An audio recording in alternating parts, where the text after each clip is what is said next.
शांताकारं भुजंगशयनं पद्मनाभं सुरेशं विश्वाधारं गगन सदृशं मेघवर्णं शुभांगं लक्ष्मीकांतं कमलनयनं योगिभिध्यानगम्यं वंदे विष्णु भवभयहरं सर्वलोकैकनाथं। मंगलम भगवान विष्णु मंगलम गरुड़ध्वज मंगलम पुंडरीकाक्ष मंगलाय तनोहरि। ओम नमो भगवते वासुदेवाय। आज का दिन आप सभी के लिए मंगलमय हो। आज मैं अगहन मास की शुक्ल पक्ष की मोक्षदा एकादशी व्रत की कथा सुनाने वाला हूँ। तो आइए सुनते हैं मोक्षदा एकादशी व्रत की कथा। प्राचीन समय की बात है। महाराज युधिष्ठिर ने भगवान श्री कृष्ण से कहा, हे परम पूजनीय भगवान श्री कृष्ण, हे त्रिलोकीनाथ, आप सभी को सुख और मोक्ष देने वाले हैं। मैं आपको प्रणाम करता हूँ। हे प्रभु, आप कृपा करने वाले हैं, मेरी एक जिज्ञासा को शांत कीजिए।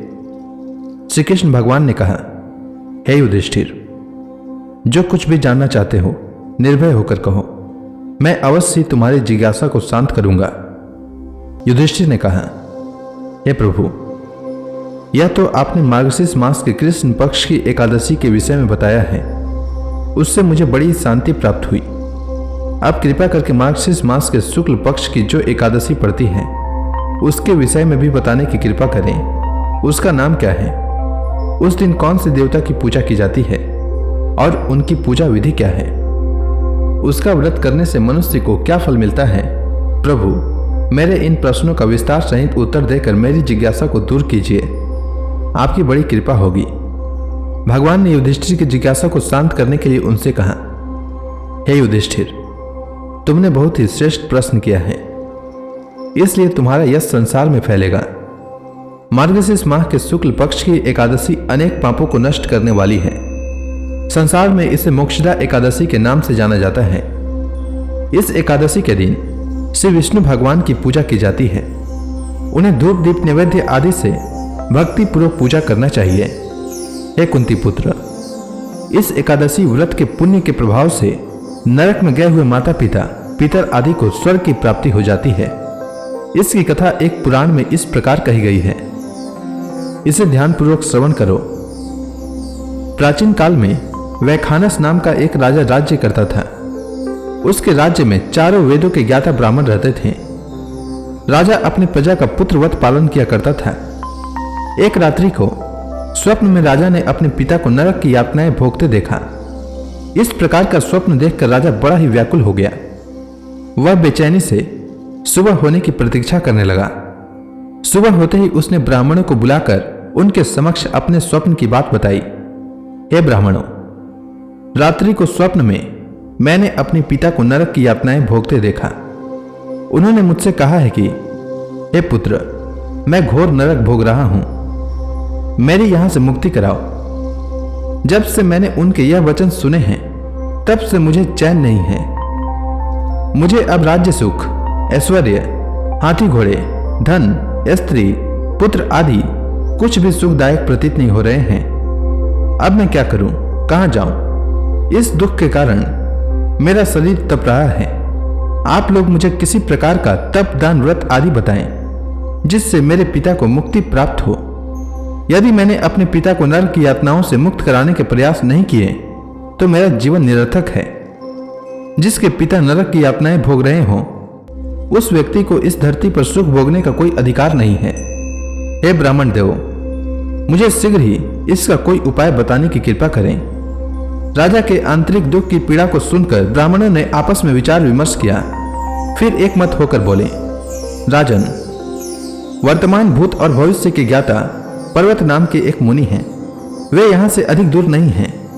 आप अपनी यह व्यथा उनसे जाकर कहें, वे अवश्य ही इसका कोई सरल उपाय आपको बता देंगे। ब्राह्मणों की बात मान राजा मुनि के आश्रम पर गए। आश्रम में अनेक शांतचित्त योगी और मुनि तपस्या कर रहे थे।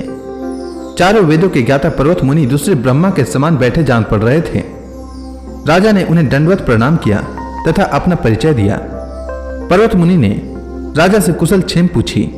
तब राजा ने बताया, हे मुनिवर, आपकी कृपा से मेरे राज्य में सब कुशल है, किंतु मेरे समक्ष अकस्मात ही एक ऐसी समस्या खड़ी हुई है जिससे मेरा हृदय बड़ा ही अशांत हो रहा है। फिर राजा ने मुनि को व्यथित हृदय से रात में देखे गए स्वप्न की सारी बात बताई और फिर दुखी स्वर में बोला, हे महर्षि, अब आप कृपा कर मेरे मार्गदर्शन करें कि ऐसे में मुझे क्या करना चाहिए, कैसे मैं अपने पिता को नरक की यातना से मुक्ति दिलाऊं। राजा की बात पर्वत मुनि ने गंभीरता पूर्वक सुनी, फिर नेत्र बंद कर भूत और भविष्य पर विचार करने लगे। कुछ देर गंभीरता पूर्वक चिंतन करने के बाद उन्होंने कहा, राजन, मैंने अपने योग बल के द्वारा तुम्हारे पिता के सभी कुकर्म का ज्ञान प्राप्त कर लिया है।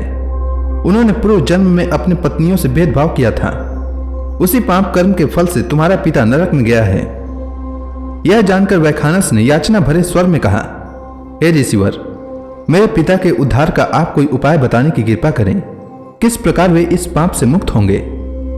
इस पर पर्वत मुनि बोले, हे राजन, मार्गशीर्ष मास के शुक्ल पक्ष में जो एकादशी होती है उसे मोक्षदा एकादशी कहते हैं।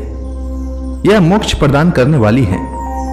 आप इस मोक्षदा एकादशी का व्रत करें और इस व्रत के पुण्य को संकल्प करके अपने पिता को अर्पित कर दें।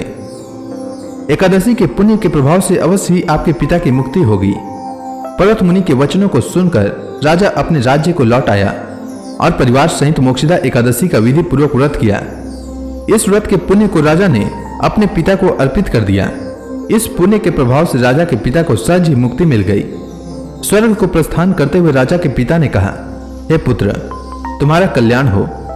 इतना कहकर राजा के पिता ने स्वर्ग को प्रस्थान किया। हे पांडुपुत्र, जो मनुष्य मार्गशीर्ष माह के शुक्ल पक्ष की एकादशी को उपवास करते हैं उनके सभी पाप नष्ट हो जाते हैं और अंत में वे स्वर्ग लोक को प्राप्त करते हैं। इस उपवास से उत्तम और मोक्ष प्रदान करने वाला कोई भी दूसरा व्रत नहीं है। इस कथा को सुनने और पढ़ने से अनंत फल की प्राप्ति होती है। यह उपवास मोक्ष प्रदान करने वाला चिंतामणि के समान है, जिससे उपवास करने वाले की सभी मनोकामनाएं पूर्ण होती है। हे युधिष्ठिर, प्रत्येक मनुष्य को प्रबल इच्छा होती है कि वह मोक्ष प्राप्त करे। मोक्ष की इच्छा करने वालों के लिए मोक्षदा एकादशी का यह उपवास अति महत्वपूर्ण है। पिता के प्रति पुत्र के दायित्व का इस कथा से श्रेष्ठ दृष्टांत दूसरा कोई नहीं है। अतः भगवान श्री विष्णु के निमित्त यह उपवास पूर्ण निष्ठा व श्रद्धा के साथ करना चाहिए।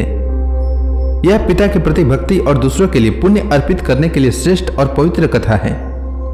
इसका उपवास केवल उपवास करने वाले मनुष्य का ही नहीं अपितु उसके पितरों का भी भला करता है।